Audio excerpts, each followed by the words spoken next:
All right, hello everyone, and welcome to the BioTouch Center. Tonight we're going to be talking about trauma and all the ways trauma impacts our life, and all the different ways it manifests. I think probably every one of us have experienced trauma of some kind or another. And so hopefully tonight will be helpful to y'all. By the way, my name is Sherilyn. I am on staff here. And tonight our speaker is Jenny Garner. She is a psychotherapist here in Tucson. She has been in private practice for 10 years. I have known Jenny for several years, 5+, probably pretty close to that. And besides being a psychotherapist, she is also a very dedicated certified practitioner of BioTouch, and she is on staff here. I have never known Jenny to be anything less than compassionate and caring to the people around her and in her life. So I think we're all looking forward to what she has to share with us.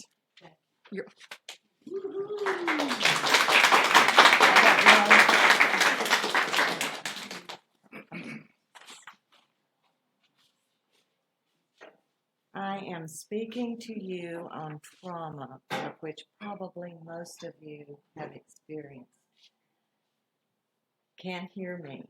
Okay.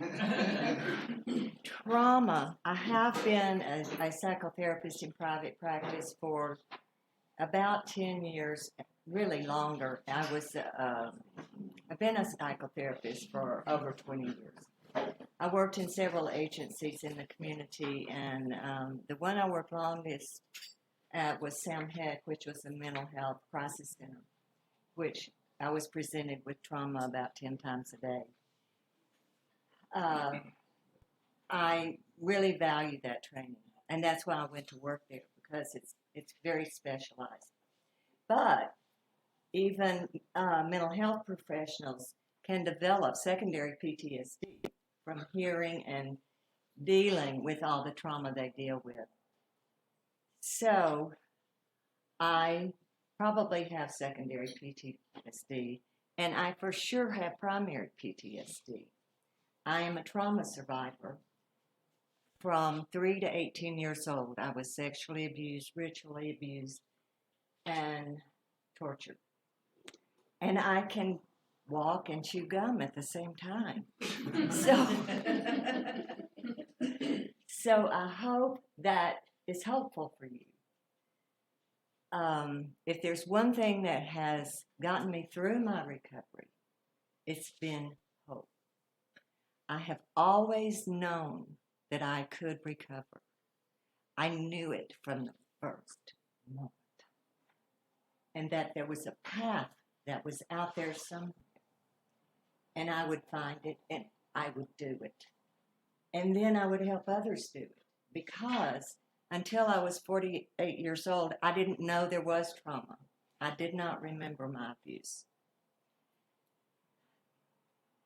So knowing about trauma was as traumatizing as knowing about my own trauma and the prevalence of it. I will start out by a definition of trauma, and everybody has their own. But it's really when a person experiences an event that is intolerable and so painful they cannot stay in the present moment. So what happens? Well, a lot of things happen, and that's what I'll be talking about.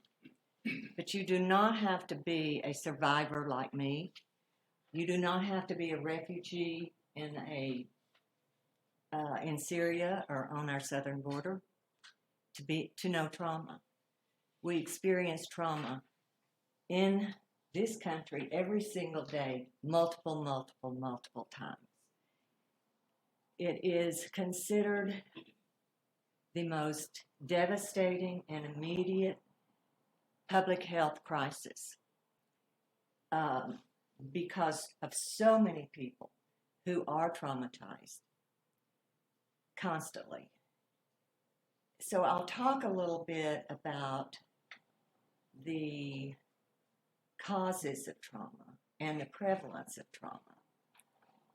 And the facts are horrifying. So, as my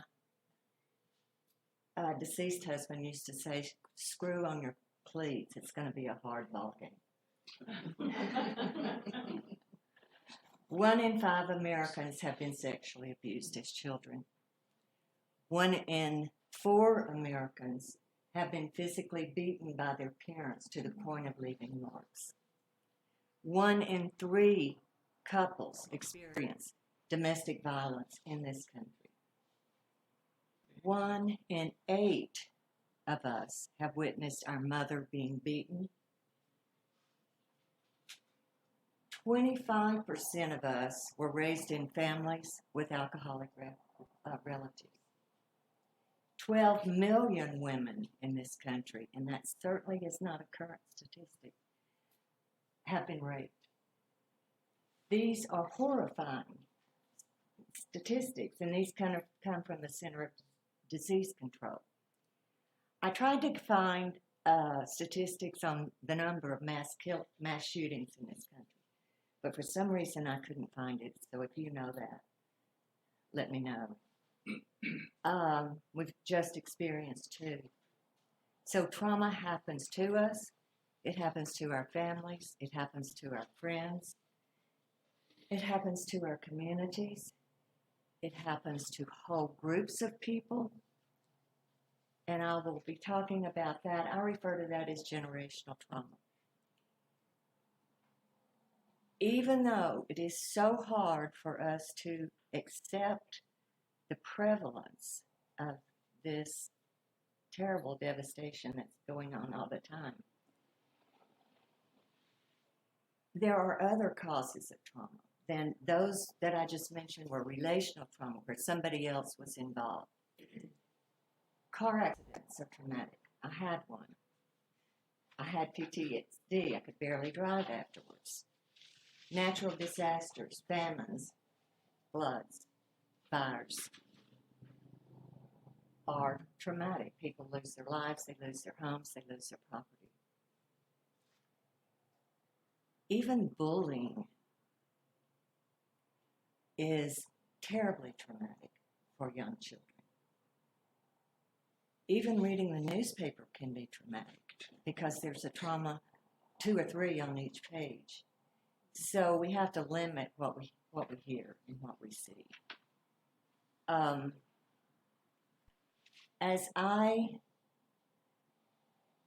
devoted myself to learning everything I could about trauma, and I spent 30 years doing that, I was amazed at the groups of people who are traumatized. Starting with the Jewish people and the Holocaust. And they continue to be traumatized today. It is passed down from generation to generation to generation. The experience of the Holocaust lives on in the people who have survived. They learned about it. They carry it in their DNA. Our Hispanic population has been very recently traumatized by the mass shooting in El Paso and by the deportation of hundreds and hundreds of people. So our Hispanic population really feels targeted right now. And if a policeman shows up at their door, what are they going to do? I would not answer the door. Because to live with that kind of stress can be unbearable. Our African American population are still reeling from the trauma of slavery that their forebears endured. Over 1 million Africans were brought to this country as early as 1619. That's 400 years ago. It is still reverberating throughout the Black culture, creating dysfunction, creating, and they still suffer from horrible discrimination. So they're continually traumatized. And another population, the Native Americans.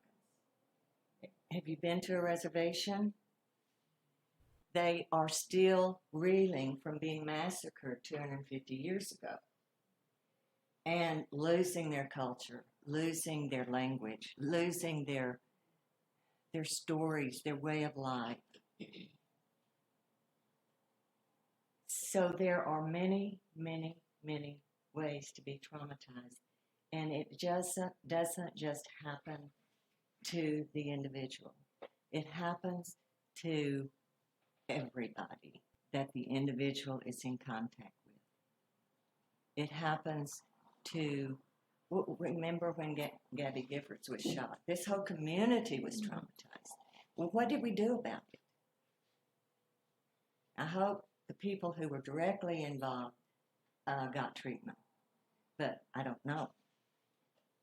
Most people do not get treatment. To admit you need help is really hard. And even to know that you need help is even harder. I didn't know I needed help. I thought it was normal to have all the PTSD symptoms that I had. I thought screaming in my sleep from nightmares at night was normal. So did my kids. I thought constant anxiety was normal. I thought fear of intimacy, inability to trust others was normal. Actually, I didn't even know I had that. So there was just a lot I didn't know because I did not remember the trauma, but I suffered the impact of the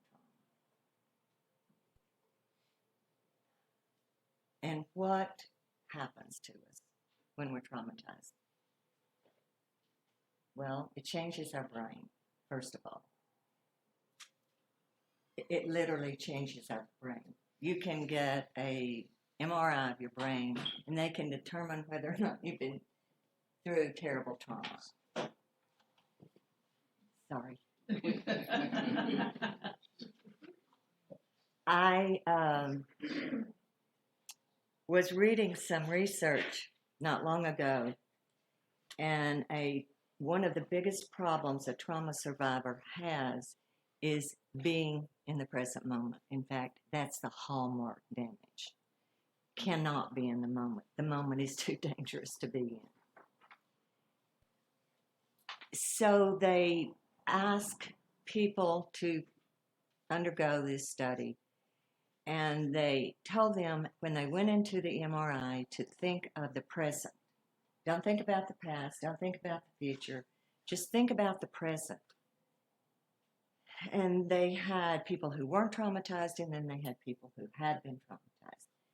And what they found was incredible.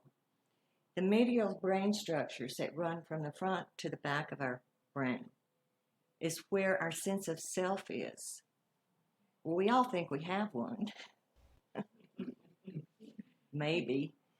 But the people who have not been traumatized, when they were in the MRI, they were thinking about the present moment. Their whole medial brain lit up. The people who were trauma survivors did not light up at all.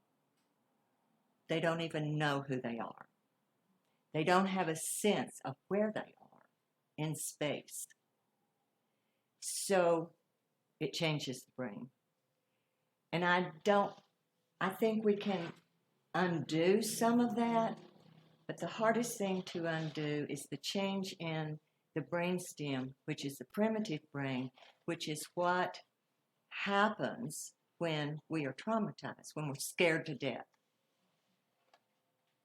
The primitive brain is triggered, the fear, I can't get this right ever, fear, flight, and freeze response is activated. That's our survival. So this is our alarm system. And when that is activated, the frontal lobe shuts down. There is no reasoning, no rational thinking. There's not even language. Most trauma survivors can't really tell you about the trauma. They can tell you pieces of it, but they don't have language because the frontal lobe was shut down. They do not have a sense of what they feel, like emotions, like sadness, grief. They know anger. but all those little emotions, and I don't know how many there are. Colette, do you know on that page? There's 1,000.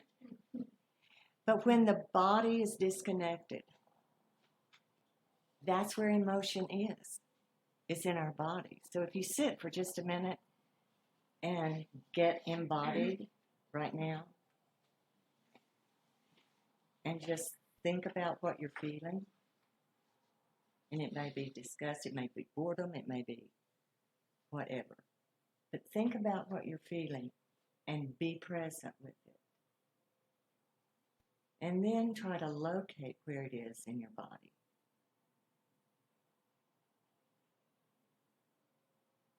Yeah. Right. Anybody else? A lot of disconnection. So some people can't breathe.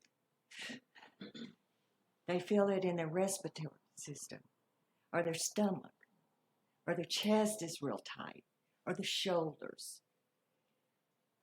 Emotion is embodied, and if you are not in your body, you don't know what you feel. And that's the saddest thing of all to me.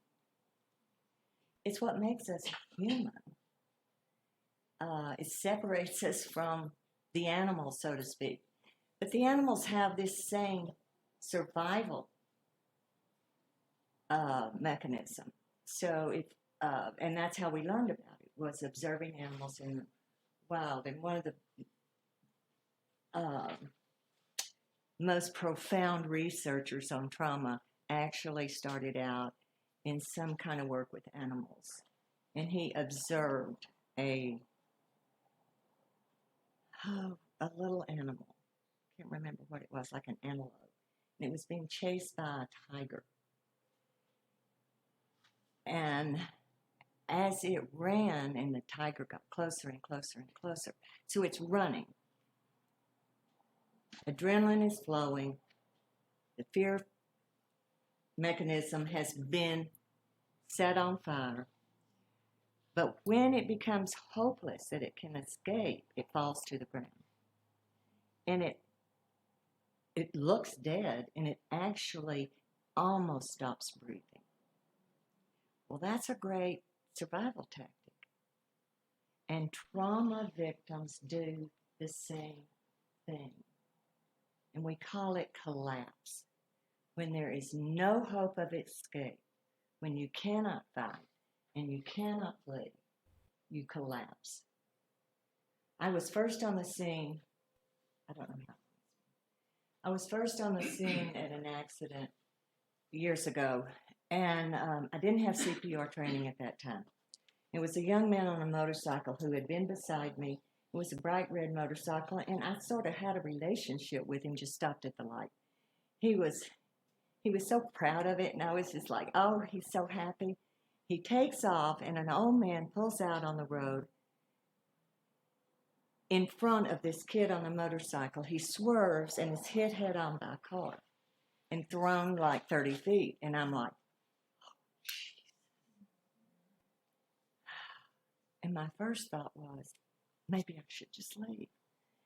But I got out of the car, I ran to him, and I had to struggle to keep him on the ground. He was fighting so hard because he was traumatized. Even though he was seriously injured, he was going to run. I was so traumatized. Afterwards, I walked in my front door and I said, I just saw a horrible wreck, and I collapsed in the floor. My legs gave out. I fell in the floor. That's collapse. That's freeze. Anybody ever experienced that? So, what do we do about it? Well, there's treatment, and there's good treatment now. There was no treatment when I began in 1992. There had been very little research. We had only just gotten the diagnosis for PTSD. And you have all of that information on here about PTSD. So I'm not going to go over it. But there was very little treatment. In fact, a cousin, called me who was a psychologist, and she said, Jenny, I hate to tell you this, but we don't know how to help you. I was like, holy, what?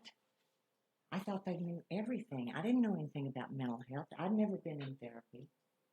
I thought I was just okay.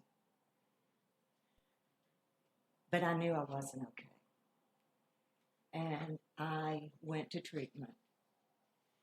But there was very little treatment. The best treatment was being with a group of people that we all had the same problem and not feeling alone or crazy. And my initial response was putting my hands over my ears, saying, I cannot live in this world, when I heard people struggling through their memories. And I ran outside saying, I can't live in this world. I cannot live in this world. And this other patient said very calmly, well, you never have you? It's the best therapy I ever had. The best. But now we do have therapies. We have somatic experiencing. We have EMDR. These are body therapies, because now we know you can't talk this out. Why? Because it's in the body. You have to work with the body. And you begin very small, and you begin very carefully, because it is terrifying for a trauma survivor to get in their body. Dr. Vanderkook, who I consider the expert in this field and has written some wonderful books, recommends to all of his patients yoga and mindfulness practice. Anything that helps a person get in their body. That's what Jamie does, is help people get in their body. That's my daughter. So she went into the right field. So dance, movement, sports,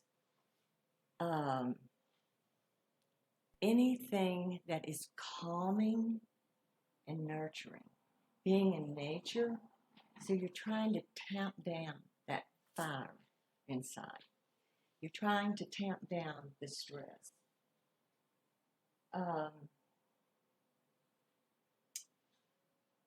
I would encourage anyone to get treatment if they have experienced serious trauma. I suppose it can be done without it, but I really don't know how. I don't know how I would have done it. And I was in therapy for over 20 years. And I still do multiple kinds of body work, because I'm not totally embodied. And I may never be, but that's okay. I have BioTouch. And BioTouch has been so important in my recovery.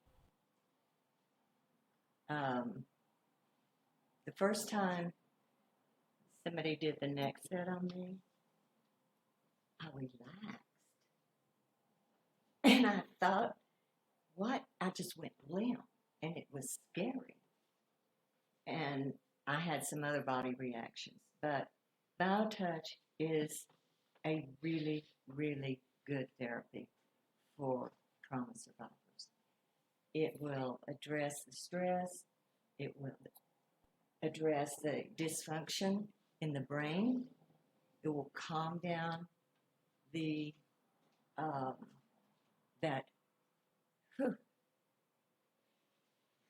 that alarm system that is so activated and almost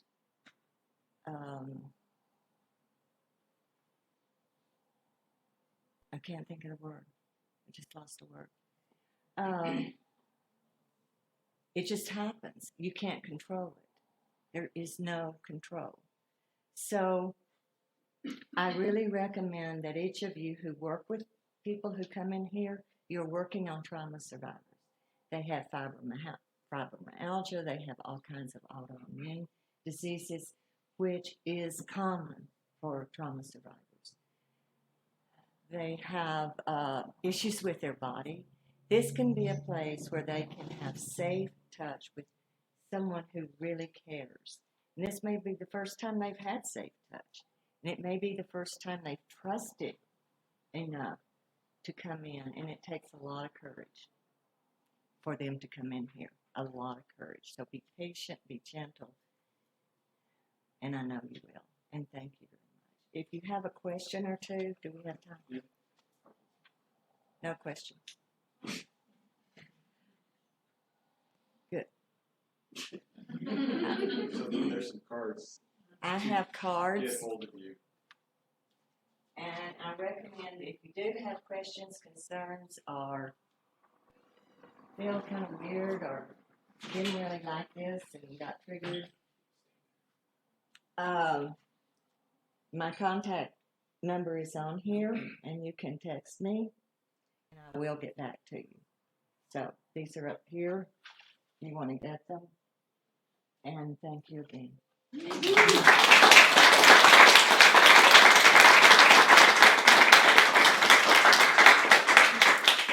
the film off.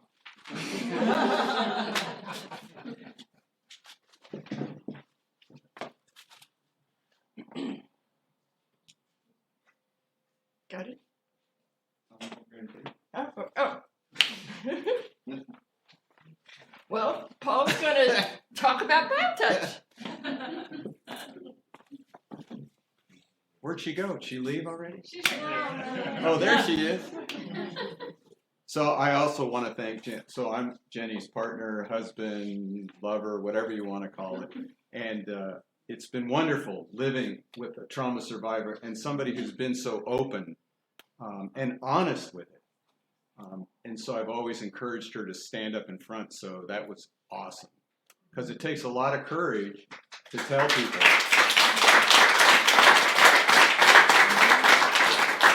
Because it can trigger the trauma again. So I'll probably go home tonight and she'll be flipping out again and I'll just do BioTouch. Because we got BioTouch at our house, so it helps with the trauma.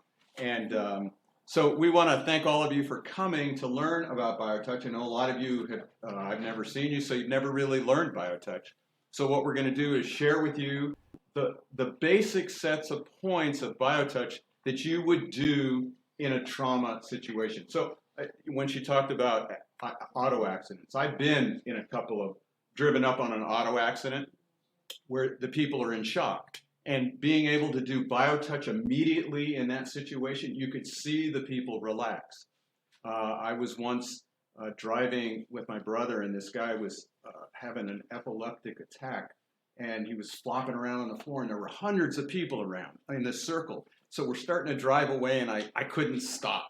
Bruce, turn around, go back. And so I jump into the middle of this circle and I do the couple of sets of points I'm going to show you here, just the greeting, and I started working on the headset, which when she talks about this part of the brain's not connecting, that's the first part you're going to learn tonight, A and A. I mean, that's like amazing we do that.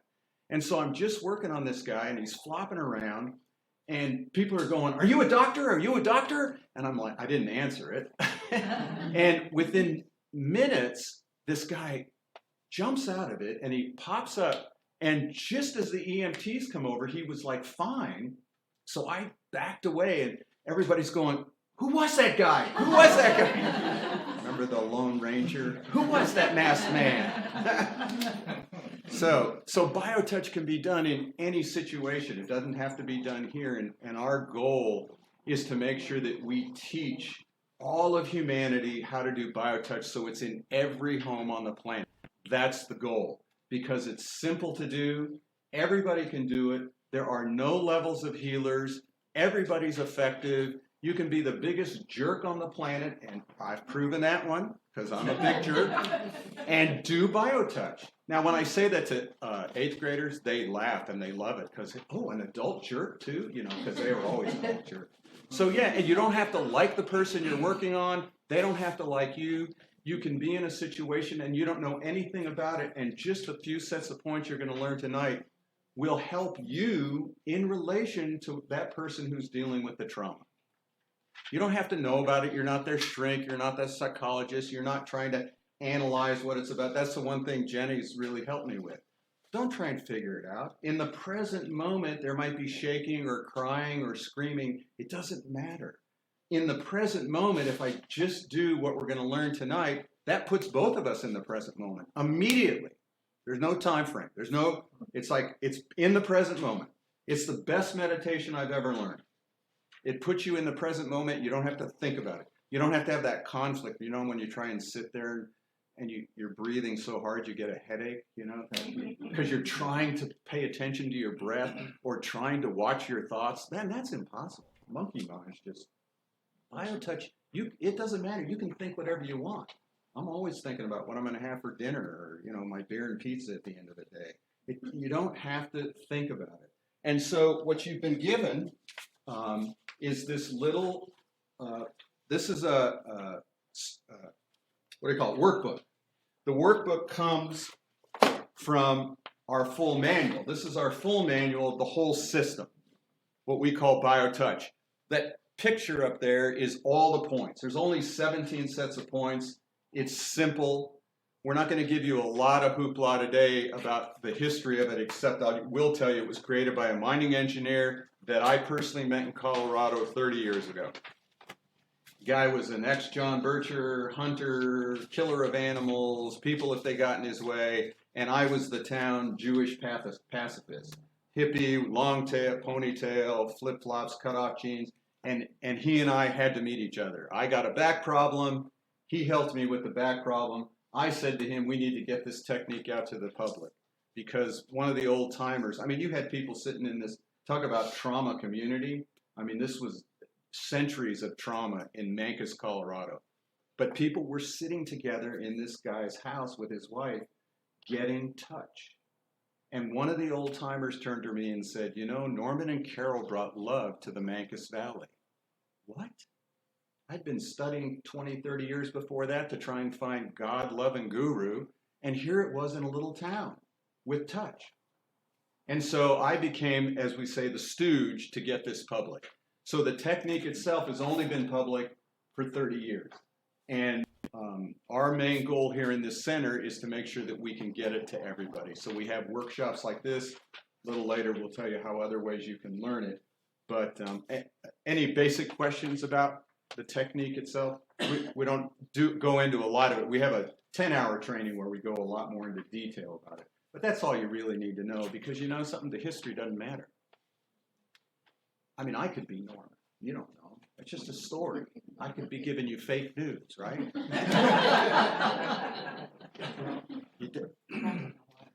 You definitely should never believe a guy with a beard. Talking about you, not me.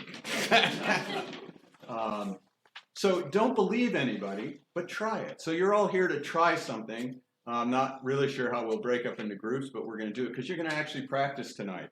And what we're going to do is go through the little workbook, and then we're going to teach you I think there's just 4 sets of points that we do. And if you'll open up to this first thing of what is BioTouch. These are just little bullets that we talk about. I've sort of already said it. It's easy to learn. Even children can learn it. There's no levels. It's immediate. You don't have to build like a lot of techniques. You have level 1, level 2, level 2.5, 2.75, on and on and on. A lot of techniques you have to be initiated by the master. This one, you have it tonight. You're going to have it. For those who haven't done it, we take 2 fingers and we lightly touch on the skin like a butterfly. So just reach over and touch somebody on the skin, hand, arm, leg.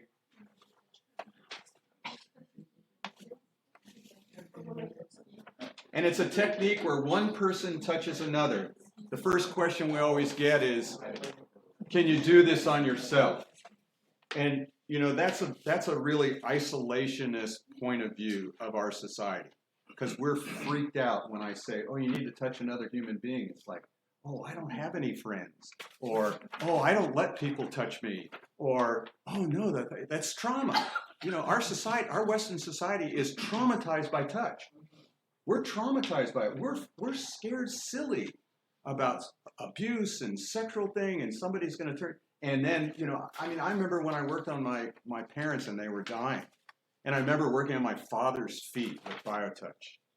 Now, because I had BioTouch, it made it okay to touch his feet. Because usually it's like, this is my father. I can't rub his feet, There's that thing about touching in our parent. But it was okay because I had a system. So the system brings back the reputation of touch. That's why we keep it as a one person touching another. It's a complement to any healthcare system, or integrated, or holistic, whatever you want to call it.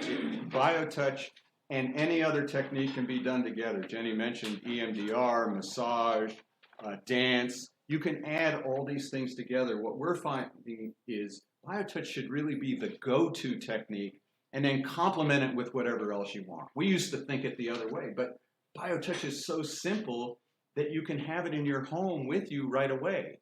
Then add whatever you want, and it all works great together. There's no levels, we talked about that. It requires no special preparation. You don't have to center yourself. You don't have to be an all-kind, loving person to do it.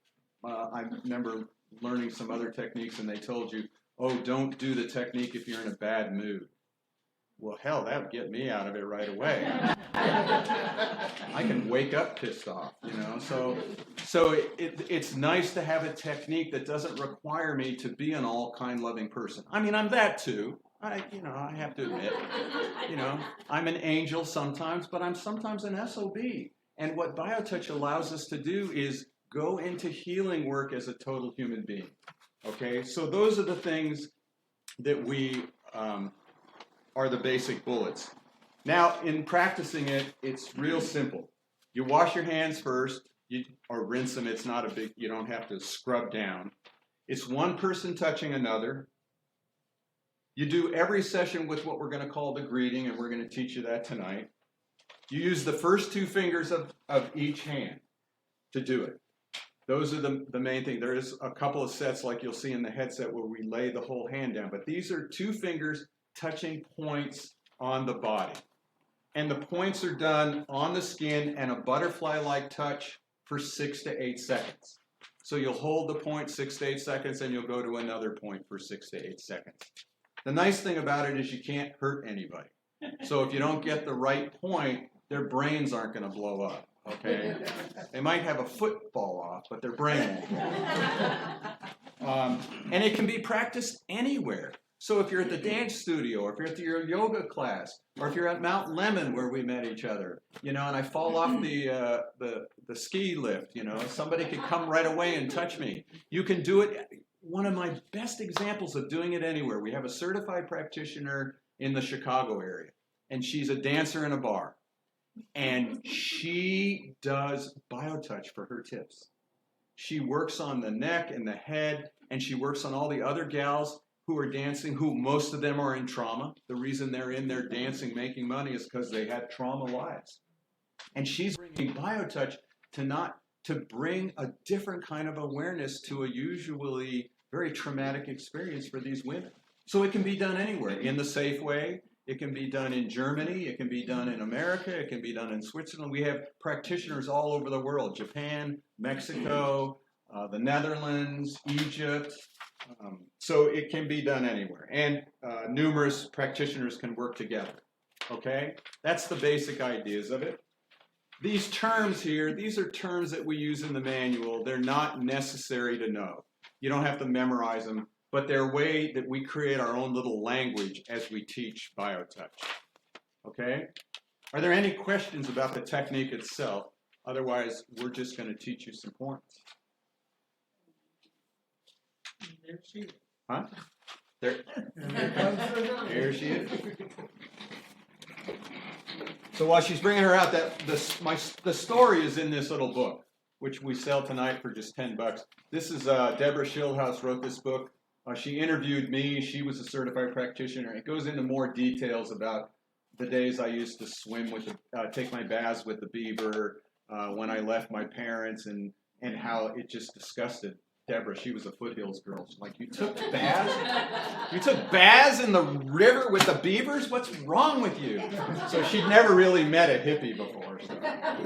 So let's teach you some points here.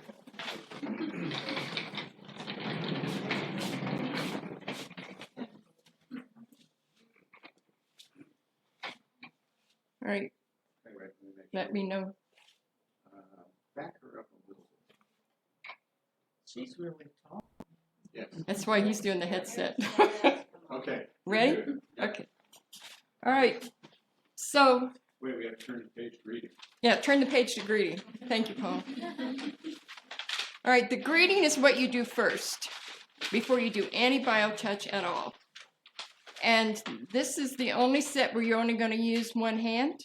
And you always use your dominant hand. So if you're left-handed, use the left hand throughout the greeting, or vice versa.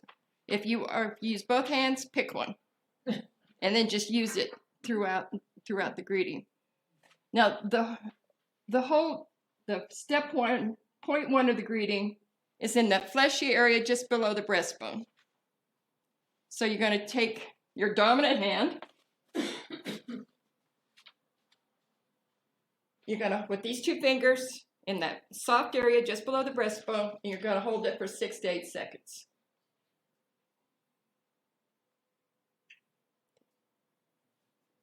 And then point two, hopefully her arm doesn't fall off. You're going to go to the big bone in the back, or as some of you may call the C7. And then you're going to go an inch to an inch and a half to the left of the big bone.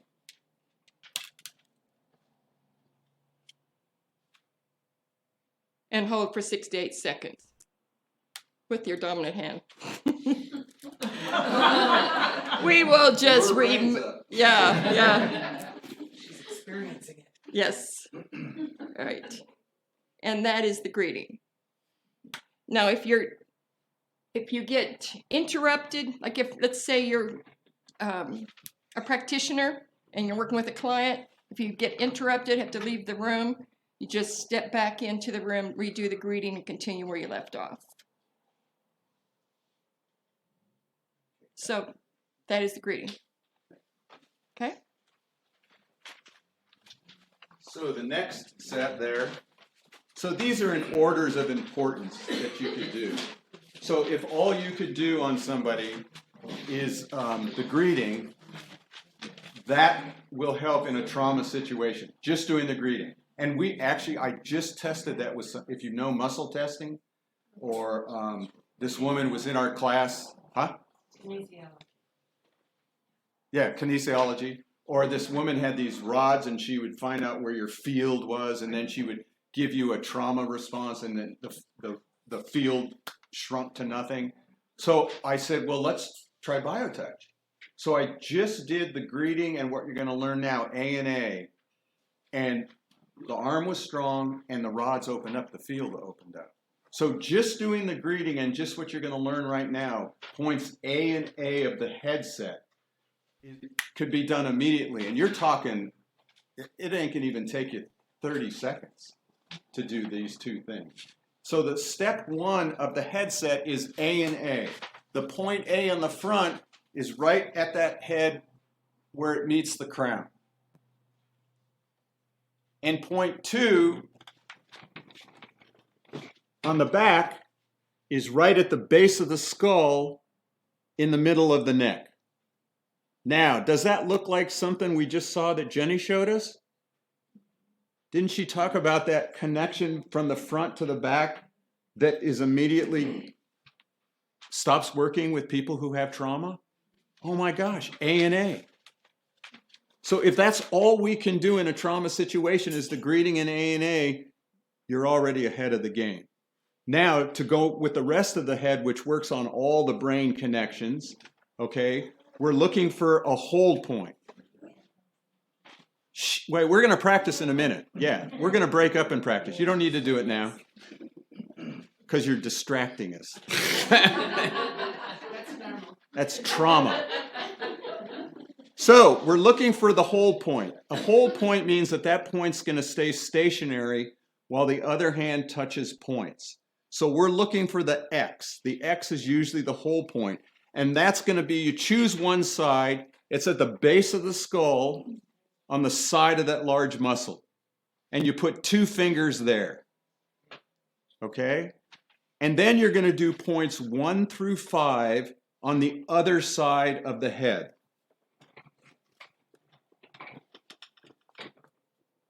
Point 1 is straight up from the corner of the eye on that ridge line.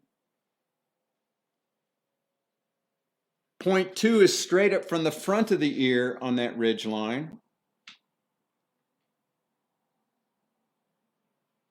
Point 3 is straight up from the back of the ear on that ridge line. So those 3 points are staying right on that ridge line. And point 4, if you come about a third of the way down the ear and go an inch or 2 back, you'll feel a dent in there, little indentation. It should be directly behind from the corner of the eye there. There's a little dent there. That's point 4. Now, BioTouch is not an exact science like acupuncture.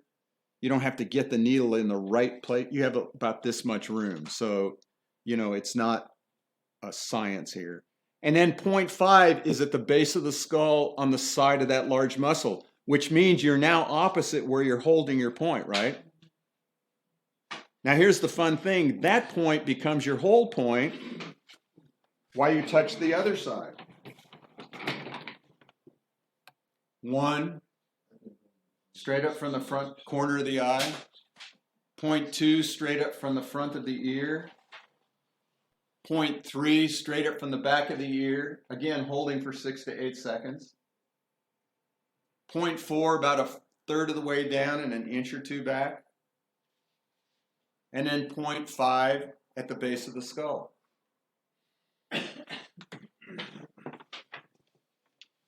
And then you just do those points again. You do what we call a matching fire. 1 and 1, 2 and 2, 3 and 3,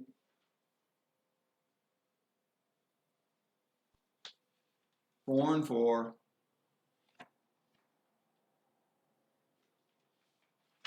5 and 5. And then again, one of the only times we put our whole hand on the body is we just cover points 1 through 3. Very light. And you scream at the top of your lungs, healed! No.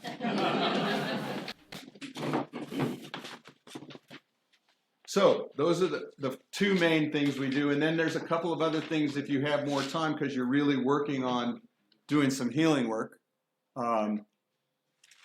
Because if you really got into it, you'd do the whole back set because that works on the whole nervous system. But there's 2 other things that we do. Are you showing, or you want me to just show it? Stress? Okay. So the next one is stress, real simple. All right, the stress set can be used to address any physical manifestation of mental or emotional stress or anxiety. It can be used to address such conditions as psoriasis, shingles, asthma, rheumatoid arthritis, and the list goes on. All right, so your hold for the stress set is going to be, greeting point is going to be the same as greeting point 1 in that fleshy area just below the breastbone. That is your hold. Then you're going to visualize an imaginary line running from the notch at the top of the breastbone to a point on the left breast where the nipples would be on a youth, about here. So here's your hold, and then you're going to break that line into thirds. So the top of the first third is point 1. You're keeping your hold for 6 to 8 seconds. And then point 2 is the top of the second third. And then you can repeat. You can repeat that set as many times as you feel necessary. Point 1, top of the first third. Point 2, top of the second third. And again, you're going to visualize that imaginary line running from the notch, the top of the breastbone, to a point on the left breast where nipples would be on a youth. Then you break that line into thirds. You know, listening to Paul and Jenny, I remembered a recipient I had not too long ago. I could tell from her body language she was upset when she came in. She was a regular. And as soon as we got into the room, she broke down. She was beyond upset. And for some reason, you know, normally your intention is to go and comfort, ask what's wrong. And somehow I knew not to do that. I just started doing BioTouch on her, doing the greeting and the stress set, and she calmed down. And then we just continued on with the session. I never said a word throughout, you know, that while she was upset. And then later, like her next visit or two, she told me how much she appreciated not letting her pull me into it. Did that come out right? You know, that what I did was the best thing I could have done. So BioTouch is very beneficial in moments of stress and trauma.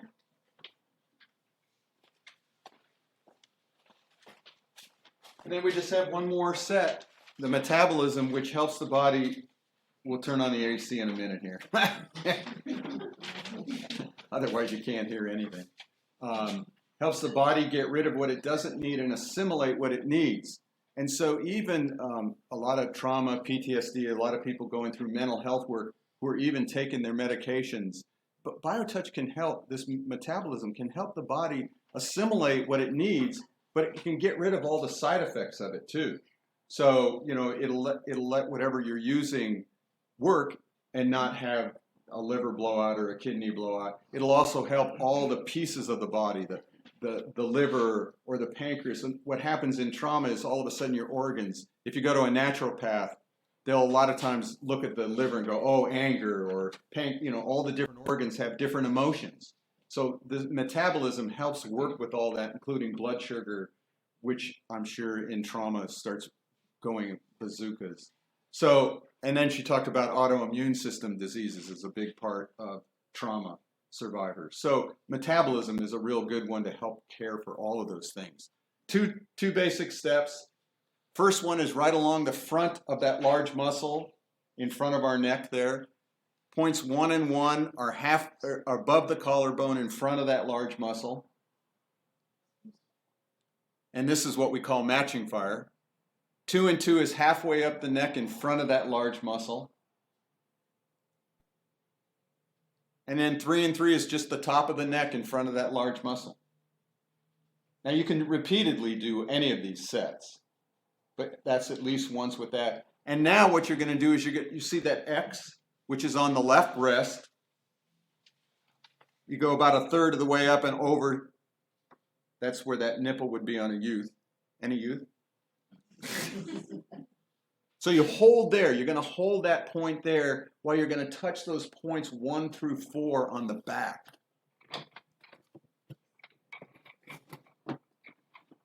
And point 1, there's this little, you see that little dotted line that comes into the back? That's that bottom rib that comes into the spine. And that we call that the breakover. So these points are in relation to that. So 1 to 2 inches above that on that left spine muscle is point 1. And straight over from that on the right spine muscle is point 2. Another way to figure it is just don't be below the shoulder blade. And then point 3 is 2 to 3 inches below that little middle point there, or above the hips. And then point 4 is specifically for blood sugar situation. And you can even just repeatedly do point 4 if they are hypoglycemic or diabetic.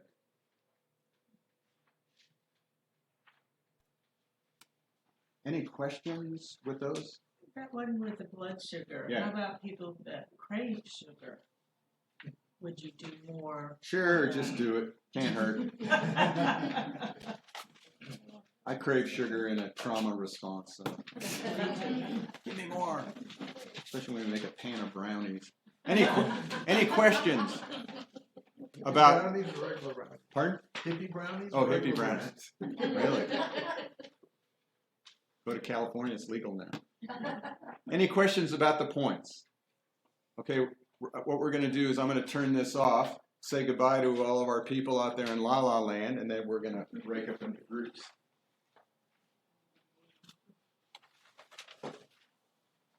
Mm.